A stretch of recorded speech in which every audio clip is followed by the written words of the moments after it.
Hey guys, welcome back to Mo's Game Table. Today we're going to take a look inside Across the Narva, the Soviet Assault on Estonia, February 1944. It is from Revolution Games, and let's take a look at what this game's all about based on the publisher's description. It says Across the Narva is a re-implementation of a previously produced game by Three Crown Games titled Army Group Narva. It's been updated with new art, testing, and development. Across the Narva simulates the continuation of the Leningrad-Novgorod offensive of January 1944. The Soviet-Estonian operation pushed the front westward to the Narva River, aiming to thrust deep into Estonia. Stalin's main strategic goal was a quick recovery of Estonia as a base for air and seaborne attacks against Finland and an invasion of East Prussia. The German answer was a stout defense for the possession of the strategically important Narva Isthmus. Across the Narva is a board game depicting this event in time. Soviet units established a number of bridgeheads on the opposite bank of the river in February. Subsequent attempts failed to expand their toehold. German counterattacks annihilated the bridgeheads to the north of Narva and reduced the bridgehead south of the town, stabilizing the front until July of 1944. Across the Narva covers the first 3 months of the Narva Bridgehead campaign, where each turn represents 1 week. Across the Narva utilizes a chit pull system telling you which armies moved. And it comes with a 22 by 34 inch map, 300 die-cut counters, and the rule book. So we'll take a look at inside what you get with the game. So on the back of the cover sheet, you have some information on counters, air units, command chits, right here for the Soviets and the Germans, and then your action chits and markers. You have your rule book, and here are the counters that come with the game. Well, they seem like they just want to pop right out. We've got our German units over here on the left and the Soviets on the right. You've got your command chits for the Germans and for the Soviets, as we saw on that last sheet. And then you have some admin counters down here as well. We'll put that on the side, and we'll make some room here for this map. And the map, as it said, is a 22 by 34 inch map, paper map. And if you've ever played any of Revolution's games before, you know the style of map they have. Their art is always fantastic, and I don't think I'm going to fit it all into one view here, so I'm just going to show you bits and pieces as we go. Up here you have your turn track, activations over there for the Germans, and prepared defense track, and then you have grounded box, barrage table, naval holding box, excuse me, and then you have your activations for the Soviets here, and the air army box for the Soviets. And we have our CRT at this end, terrain effects chart facing both players, and on the terrain effects chart we have clear, city, village, point of interests, roll-on, road, track, trail, winter trail, major railway, minor rivers, major rivers, lakes, hill, woods, swamps, ferry lines, supply source, entry points, and prepared defenses. The prepared defenses are these spots here, these hexes that have the darker, smaller hex inside of them.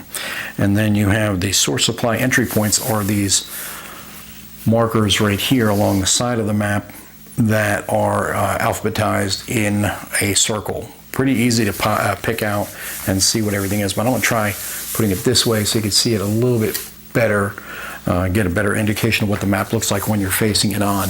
And you have woods and marsh, so pretty tough terrain. And then the city of Narva is up here to the right, and we have the city of Narva Jesu. Hungerborg is here, and that is a look at the map. And here are the counters again. I want to put those back out on top of the map while we take a look at the rule book. And the rules are for this system are not very deep. It's just 12-page rule book, pretty easy to digest. And you've got starts off on page 1 with the introduction, then you go to components, and it explains to you what each of the components give you. And they have an optional rule right off the bat for fog of war. And it says here for fog of war, again, it's optional, except when calculating the odds for an attack that the player has committed to undertake, a player cannot examine the units compromising an enemy stack. He can only observe the stack's top unit or marker if applicable. A player cannot cancel an attack after announcing it unless at least 1 of 2 odds are not achieved. So I like that optional rule if you want to have your stacks and not look at them. But when you're playing solitaire, that's also kind of a neat way of kind of throwing yourself off a little bit. You know, if you're worried about having a really great memory and remembering what's in each stack, well, that's a good way to mess with yourself. So we've got the tech, the CRT, we get into supply source hexes, bridges, we get into the command chits, how that works for the chit pull, which this game uses. There are 2 special command chits. The first one is the Wehrmacht, which allows the German player to activate any non-SS headquarters in play the first 3 turns of the game. Remove those markers from the game in the reinforcement phase of turn 3. And then there is the Army Group Narva. That allows the German player to activate any headquarters in addition to the headquarters, and any units the headquarters activates. 2 other combat units anywhere on the map may be activated to move. These 2 units may not participate in combat.